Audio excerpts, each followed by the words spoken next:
С русским языком можно творить чудеса. Константин Паустовский. Здравствуйте, дорогие ребята! Я приветствую вас на уроке русского языка. Предлагаю поработать так, чтобы мы получили от урока удовлетворение.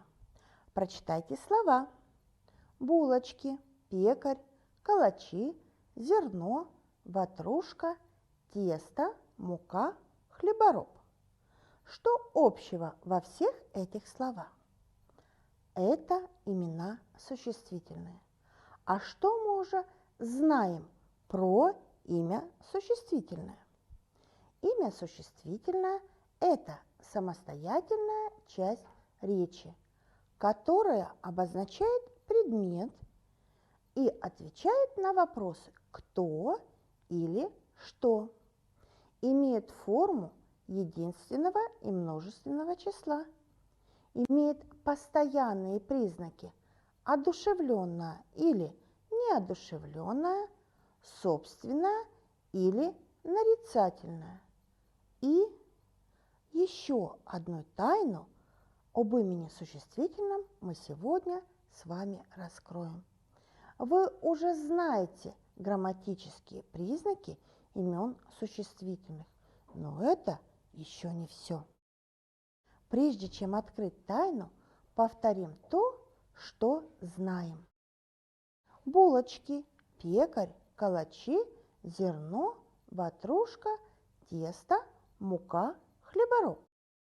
Разделите эти слова на группы по одному из признаков имени существительного. Имена существительные можно разделить на две группы. Слова, которые обозначают одушевленные предметы, и неодушевленные предметы. Первая группа – хлебороб, пекарь. Вторая группа – булочки, зерно, плюшка, ватрушка, тесто, мука. По какому еще признаку можно разделить эти слова? Конечно, имена существительные можно разделить еще на другие две группы по числу имен существительных – единственное и множественное число. Единственное число – пекарь, зерно, ватрушка, тесто, мука, хлебороб. Множественное число – булочки, калачи. Прочитайте слова: река, Волга, город Бишкек, озеро Байкал, улица Горького. Эти слова тоже разделим на две группы. По какому признаку можно разделить эти слова? Правильно, нарицательные и собственные имена существительные. Назовите нарицательные имена существительные. Река, город, озеро, улица. А какие имена существительные будут собственными? Волга, Бишкек, Байкал, Горького. Молодцы, ребята! Мы с вами уже сказали, что в русском языке очень много тайн, в том числе и у имени существительного. Наша задача – раскрыть еще одну тайну и дополнить знания о данной части речи. А на помощь нам придет ребус. Разгадайте его. Вставьте пропущенные буквы. Какое слово у нас получилось? Правильно, это слово «род». Что такое род? Род – это семья, родня, люди, связанные кровными узами. А имеет ли существительное род? Это нам предстоит узнать. Тема нашего урока – род имен существительных. Сегодня на уроке мы с вами познакомимся с понятием рода имен существительных и научимся определять род имен существительных. Прослушайте сказку об имени существительном. Давным-давно имя существительное путал своих родственников, так как они были очень похожи. Однажды он издал указ. Кто узнает секрет, как различить слова пекарь, зерно, ватрушка, тесто, мука, хлебороб, тот будет награжден. Услышали про это муж и жена из другого города. Муж набрал слова и сказал: «Пусть они будут мои». Жена набрала слова себе и сказала: «Они будут мои», а все остальные слова остались на серединке, лишние. Пришли они к существительному и говорят: «Вот ключ к нашим словам». И муж говорит: «Он мой». «А вот ключ к моим словам», говорит жена, «она моя». Как назвать род слов мужа? Правильно, мужской род. А род слов жены? Правильно, женский род. А как назвать род слов, которые остались посередине? Правильно, средний род. Какой ключ к этим словам? Оно мое. С тех пор существительное не путает род, потому что оно знает секрет определения рода имени существительного. Давайте и мы с вами закрепим этот секрет. Заполним таблицу. В первый столбик запишем слова, которым можно подставить слова помощники «он мой». Во второй столбик «она моя», в третий «оно мое». Проверьте правильность выполненной работы. Распределив имена существительные по 3 группам, мы распределили их по родам. Род – это грамматический признак имени существительного. В русском языке 3 рода – мужской, женский и средний. Посмотрите на таблицу и сделайте вывод о том, как определить род имени существительного. Если к существительному подставить слово «помощник», «он мой», то это имя существительное мужского рода. Если «она моя» – женского рода. Если «оно мое» – среднего рода. На письме мужской, женский и средний род обозначаются такими буквами: МР, ЖР и СР. Составим алгоритм определения рода имени существительного. Первый шаг. Ставим существительное в начальную форму. Второй шаг. Заменяем имя существительное одним из местоимений: он, она, оно. И третий шаг. Определяем род имени существительного.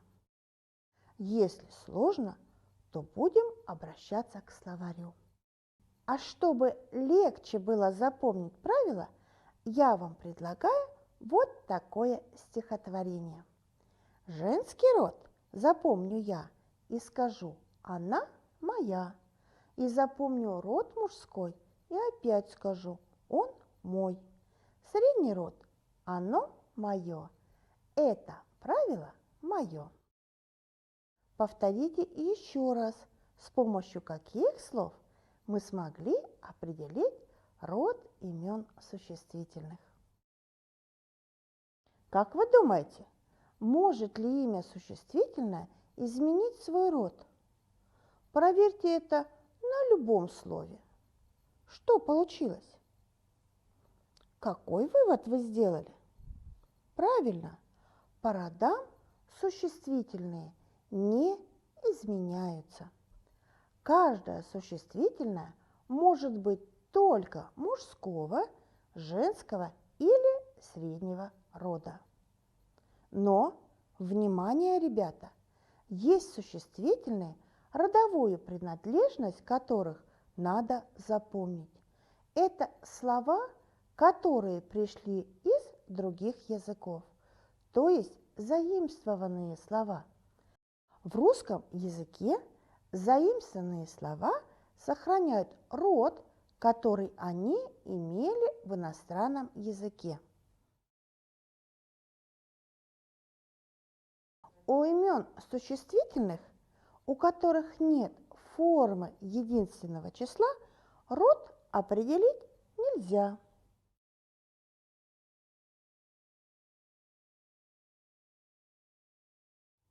Помимо существительных мужского, женского и среднего рода, в русском языке есть существительные общего рода.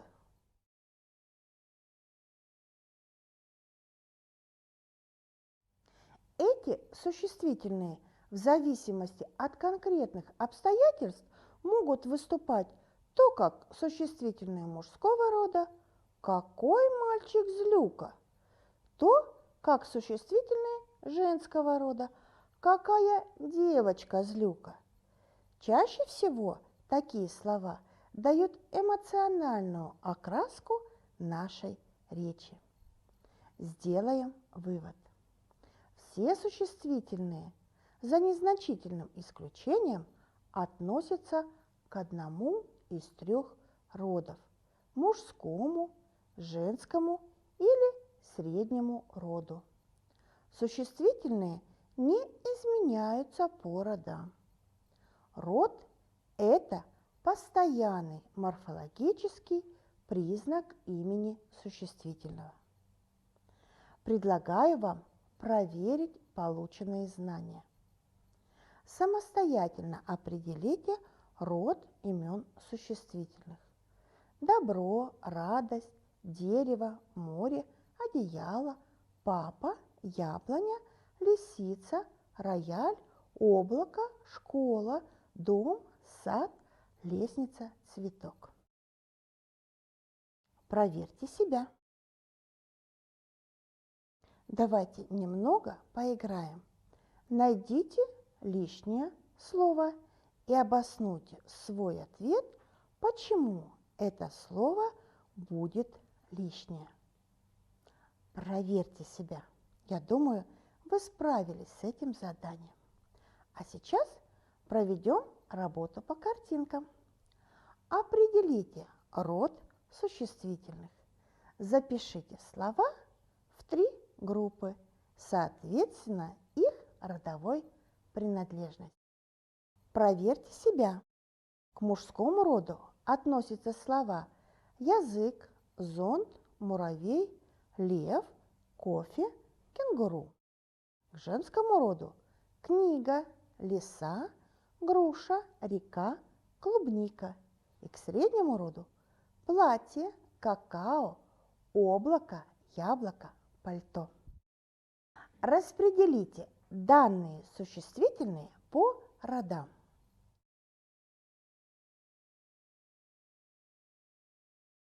Проверьте себя. Какие существительные у вас остались? Конечно, это существительные плакса и неряха. А почему? Это существительные общего рода. Их родовая принадлежность определяется только в контексте. К данным именам существительным подберите близкие по значению имена существительные. Укажите род этих существительных. А теперь проверьте себя. Не забудьте указать род имен существительных.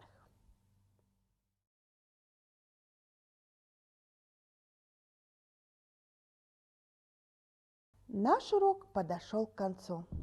Мы с вами узнали еще об одной тайне имени существительного. Как определить род имени существительного. Молодцы, ребята! я думаю, вам все ясно и понятно. Вы хорошо поработали на уроке. Подведем итог урока. На уроке вы узнали, научились и можете.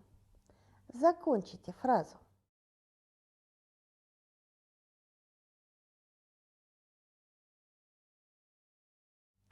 Оцените уровень своей успешности. Рядом с каждой буквой слова «рот» запишите прилагательные. Какое настроение у вас осталось после нашего урока? Радостное, одухотворенное, довольное. Прослушайте творческое домашнее задание. Предлагаю вам устроить баттл по русскому языку со своим другом или подругой. Кто из вас назовет как можно больше существительных определенного рода? Я благодарю всех за внимание. Спасибо за урок. До свидания. До новых встреч.